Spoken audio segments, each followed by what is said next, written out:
Hey art therapist friends, welcome back to my channel. So today we're going to talk about three very interesting personality types for building a brand and understanding these three different types.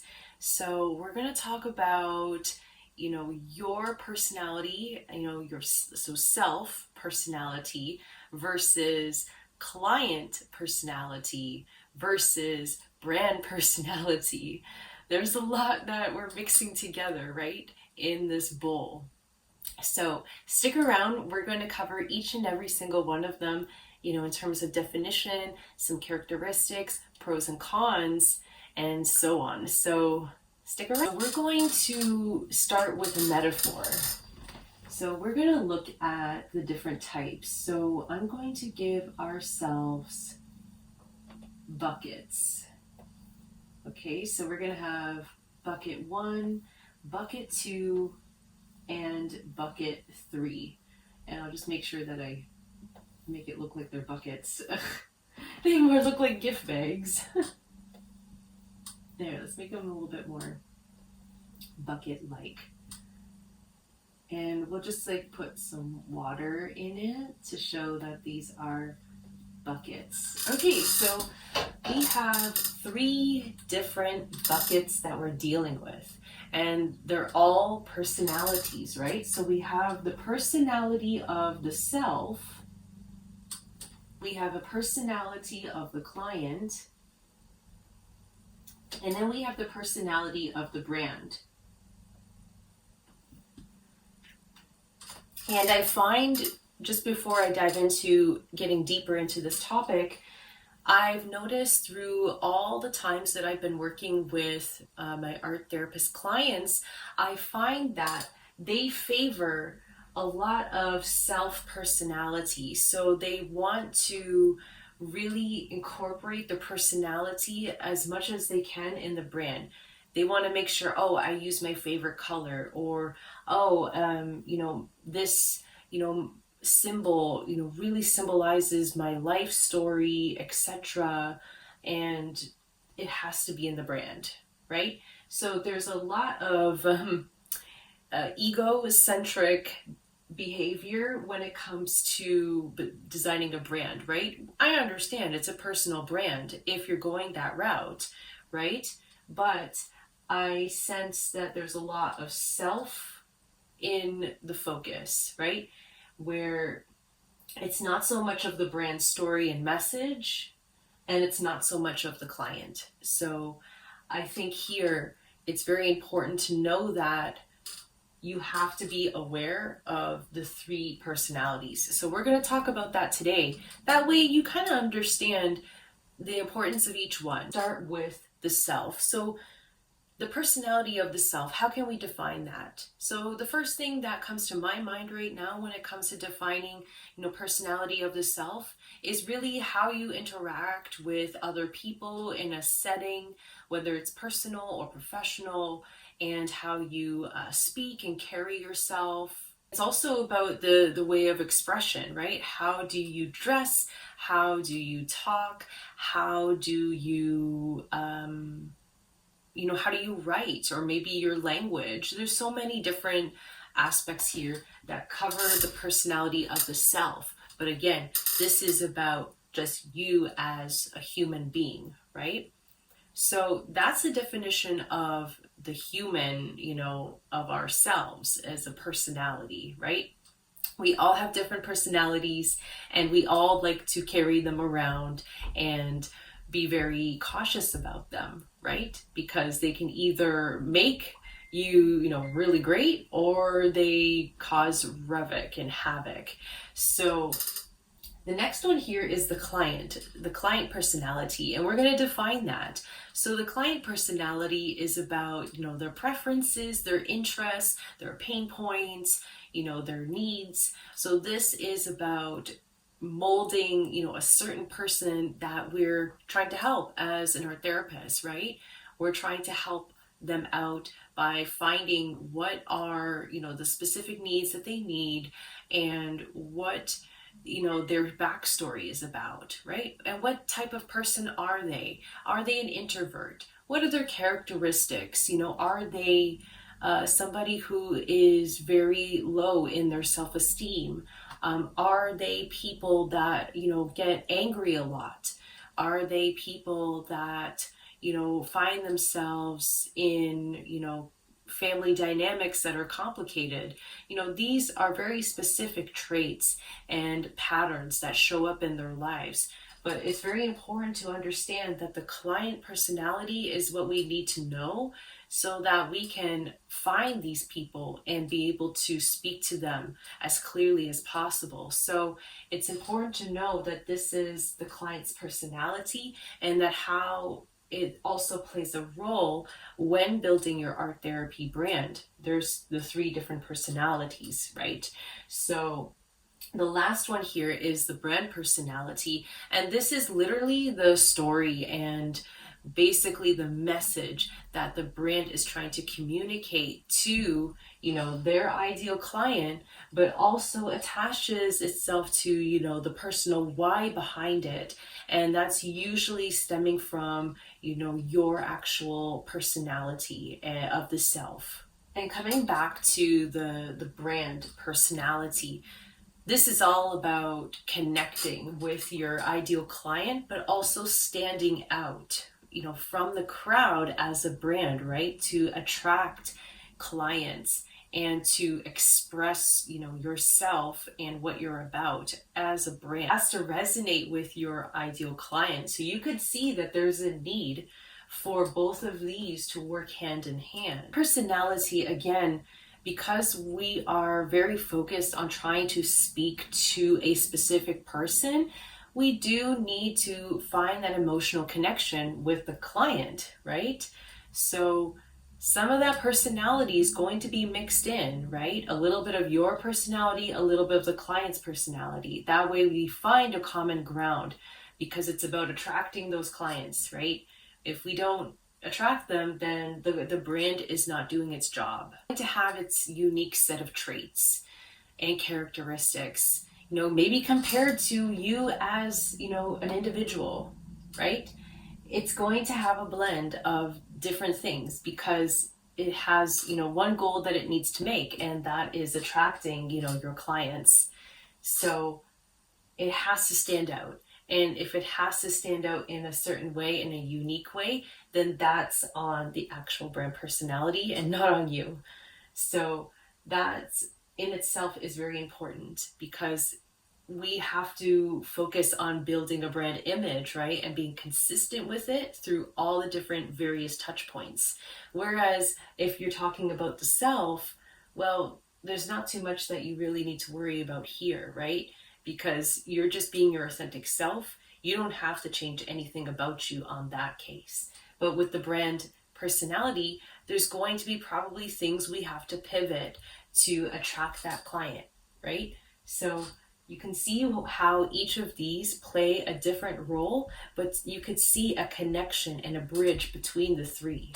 As an example, in terms of creating, an example of how it's being applied. So as the self, you're still going to be your authentic self, speaking through the brand lens to attract your ideal client, right? Client needs to be prioritized, right? We have to prioritize the needs and what their goals are. So we need to create a brand personality that's going to connect with this client. And it could be through the aspect of your voice from your personality, but that's like one aspect, right? So your voice could be projected into the brand to then connect with the client, and vice versa. So it's very dynamic in that way. The brand personality really needs to be distinct.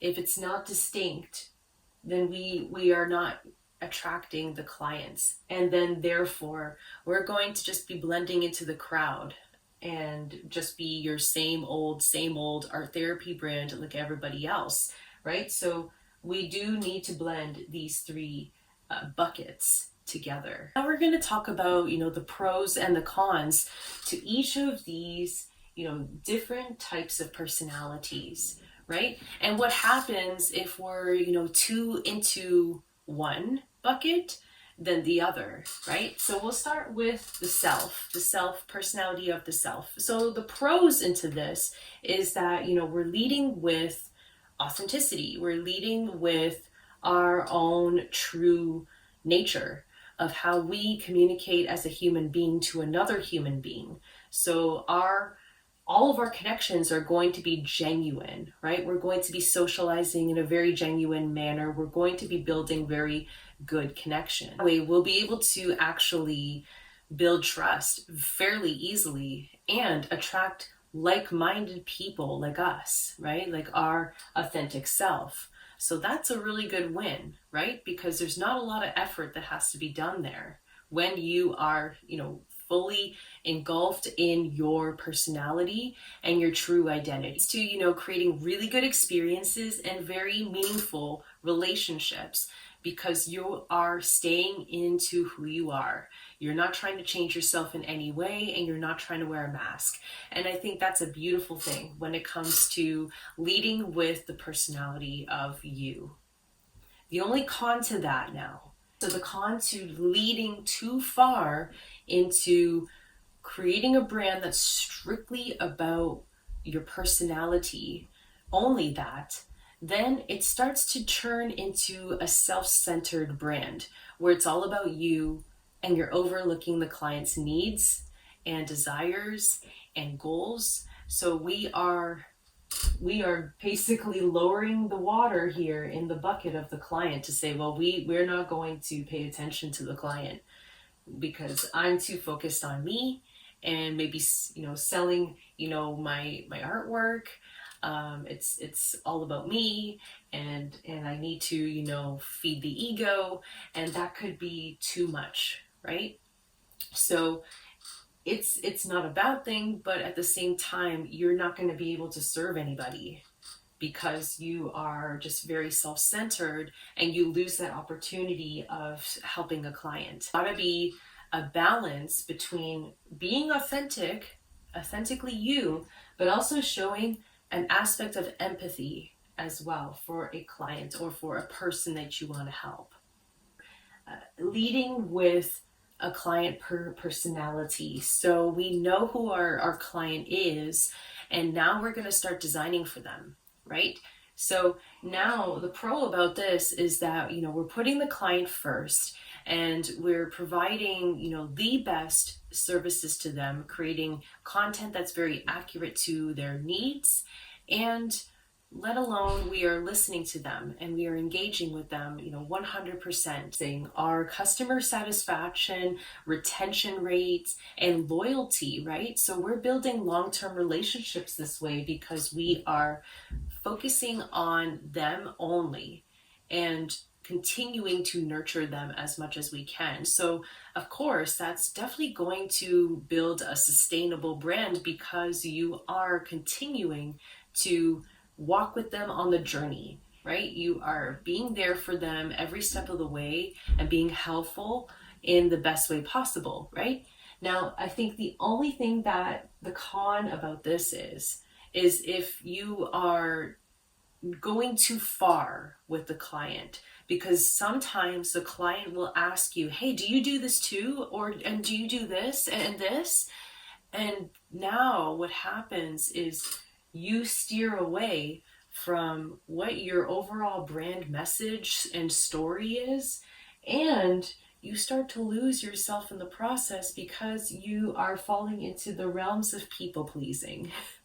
So it becomes a little too much. So you'll help the client to a certain extent in terms of what your strengths are and what your brand is all about, but you will not try to bend too far to go beyond, what you can do, right? And what you're good at.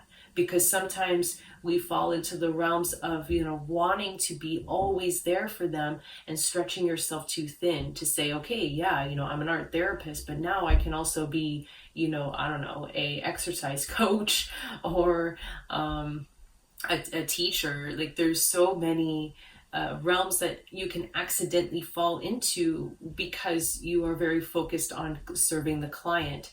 So this is where you'll have to say, okay, I only help clients with this and that's it, right? Then you can start collaborating with other people to say, okay, if you need a lifestyle coach or a fitness coach, then I'm going to direct you here. And then that's how you can start setting the boundaries, right? Between, your three personality types so that you don't lose yourself and fall into burnout. But then you also keep your brand in check and your brand image in check and keep your brand image consistent. So now, what about the pros for having this brand personality? Well, I think I've already mentioned it before, is that now you actually have consistency in a brand image. So we know we can identify you very well. But I guess the question becomes is if the brand personality is coming forth too strong, but it has no intentions of, a strategy or some kind of plan behind the design, then it's just a pretty brand at this point. So when we talk about designing for the client and putting your own story into it, then the brand actually has a purpose. But if we exnate all of this and we just keep to the brand personality, then it's just going to be like pretty colors, pretty pictures. Maybe they match, maybe they look great, but are they really speaking to a person? And does it really connect to maybe your personal why, your story, etc.? So you could see how each of these is needed. One of them needs the other, and they all have to join to be complete as a brand. Ideally, it's really important to balance these three different personalities into your art therapy business and brand. And essentially, it's fairly easy. We want to pull, from each bucket. We don't want to favor one bucket because then there's just going to be nothing left of it and then there's nothing else you can do with it. So, we want to, take a little bit from this bucket, take a little bit from this bucket, and take a little bit from this bucket. It's kind of like the Powerpuff Girls, if anyone remembers the Powerpuff Girls, where, the doctor was pouring into like these different ingredients into a cauldron. And this is exactly what we're doing. So we want to, pull a little bit from here, pull a little bit from here, and pull a little bit from here to then, create a new bucket of water that has all the different colors in it, right? So when we do this, we can still lead with our true authentic selves, still speak to a client, and hold a really good brand image that has meaning and purpose and a story. And when you're able to lead with all of these in a balanced way, you're going to avoid, feeling self-centered, or you're overemphasizing the client too much, or you're leading with like no story and it's just a pretty brand that is just nice to look at. So you now have an idea of why each and every one of these needs to be included.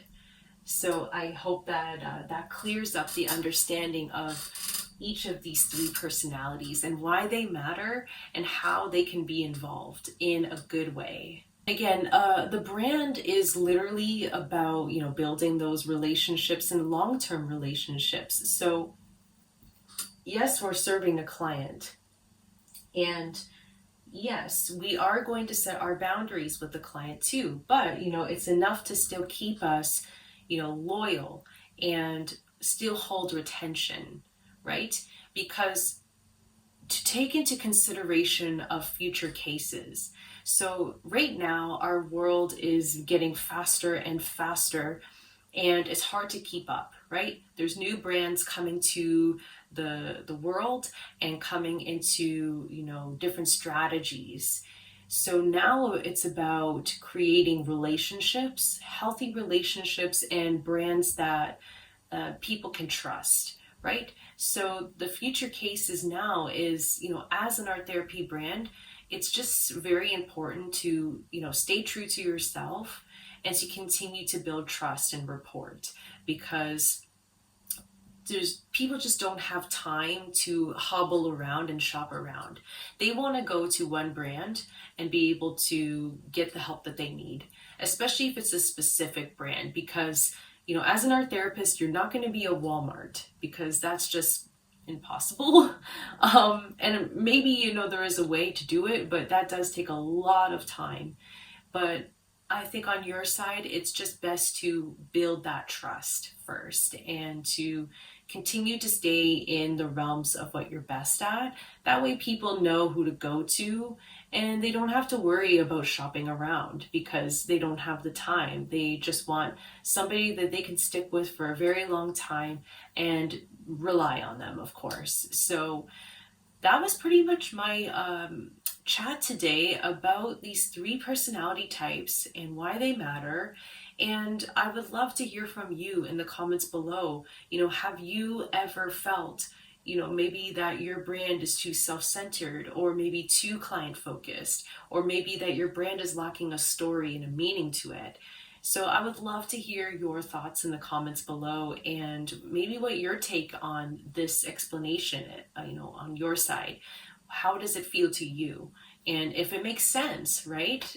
There's a lot of different theories out there, but I think with my theory about balancing all of these different personalities, I think is highly important when creating a brand and an image for your art therapy brand. So again, thank you so much for tuning into today, and I hope that this was helpful, and I hope to see you again in my future videos. Bye!